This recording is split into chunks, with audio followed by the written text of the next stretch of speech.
খারাপ কাজ করছে বৃহস্পতিবারের রাতে, বুধবারের রাতে। ভাই সাংবাদিক ভাইয়ের অনুরোধ, 4 হাত ধরে পেতে বলেন আমার বোন খারাপ কাজ করছে বৃহস্পতিবারের রাতে, বুধবারের রাতে। আমার মা ছিল আর আমার ভাই ছিল। আমার মা একই ওই বিছানায় ছিলাম, আমার মা ওখানে ঘুমিয়েছিল। আমার মা এলে কিছু জানে না। যে আমি এই ঘটনাটা জানতে পারি বৃহস্পতিবার আনুমানিক বিকেল 4টায়।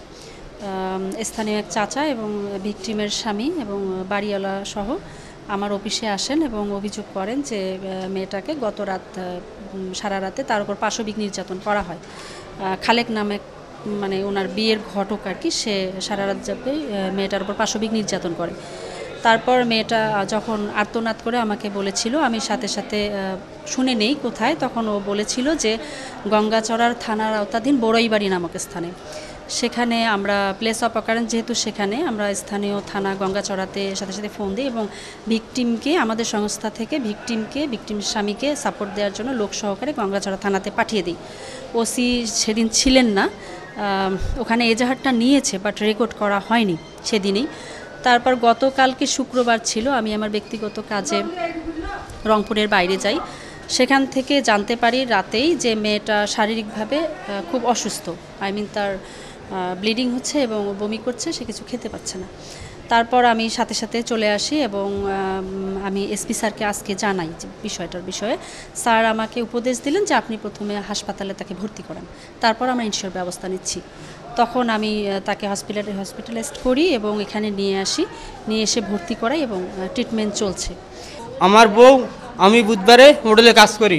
আমার বউ আমার কয় পাগলা আমি আমার দাদার বাড়িতে দিই, মানে আমার দাদা শ্বশুর বাড়ি যাবে আমার বউ। আমি বলছি কে আমার শহরি, আমার শালা আর আমার বউ, জানি 3 জন যাবে। ওখানে যাওয়া কিছু না গেছে আমি জানি না, উপর আল্লাহ জানে। ওখান থেকে আমার বউ নিয়ে যে গঙ্গাচড়া থানায় না কোন যায়, ওই জায়গাতে আমার বউ রেপ করছে। পরে আমি বউ, সে আমি জানি আমার বউ দাদা শ্বশুর বাড়ি, সে বউ আমার 6টা সাড়ে 7টার সময় আসছে। আমি কইছি তুই এত সকালে কেন? কছে তাও আমার বউ কয় না, যেটা আমি কছি যেটুক আমি জানি না, আমি কয় নাই। পরে আমি দুপুরটায় ভাত টাট খাই, গাও পাও দিয়ে ভাত খাইছি, ওই ভাত রান্ধিয়েছে, রান্না আলু রাত্তা দিয়ে ভাত খাইছি, শুইছি। তখন আর কথা আব্দুল খালেক আমাকে নষ্ট করছে। কোথায় কী কয় গঙ্গাচড়া বড়াইবাড়ি, ওখানে কে ছিল? আমার শৌরি, আমার শালা, আমার বউ, এক বেডেই। ওখানে আমার বউকে নষ্ট করছে। আমি আর ফাঁসি চাই। ও আমার বোনকেও জানাইছে এই বিষয়, ও বোনকেও জানাইছে। আমার বোন ফোন ধরছে না, আমার বোন আসতে চাচ্ছে না। আমি সাংবাদিক ভাই, আইন ভাই, পুলিশ ভাইদেরকে অনুরোধ করতেছি আমার বোনকে ফোন দিয়ে এখনই আনাও। এখানে আমার সব বউয়ের নানার গোষ্ঠী, দাদার গোষ্ঠী, বাপ মা, ভাই বোন কেউ যেন থাকে না। আমি সবাইকে অনুরোধ করতেছি, আমার বোন যত করেছে এটা কেউ না থাকতে পারে। পুলিশ ভাই, সাংবাদিক ভাইয়ের অনুরোধ, 4 হাত ধরে পেতে বলেন আমার বোনকে হয় না। উনি আমার মেয়ে বিয়ে দিছে ঘটকালি করি।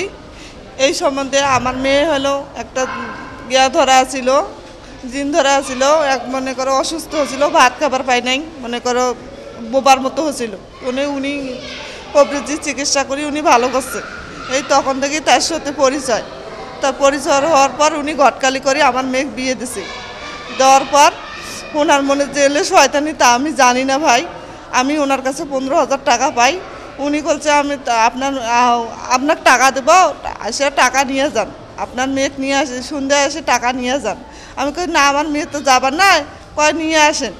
আমি আমার মেয়ে নিয়ে গেছি, নিয়ে যা আমি আসলাম, ভাত খাইলাম, ওনার সাথে কথাবার্তা কয়া উনি কয় বলে ভাবি এত রাইতে করে যাবেন, আজকেন থাকো, কালকে যান।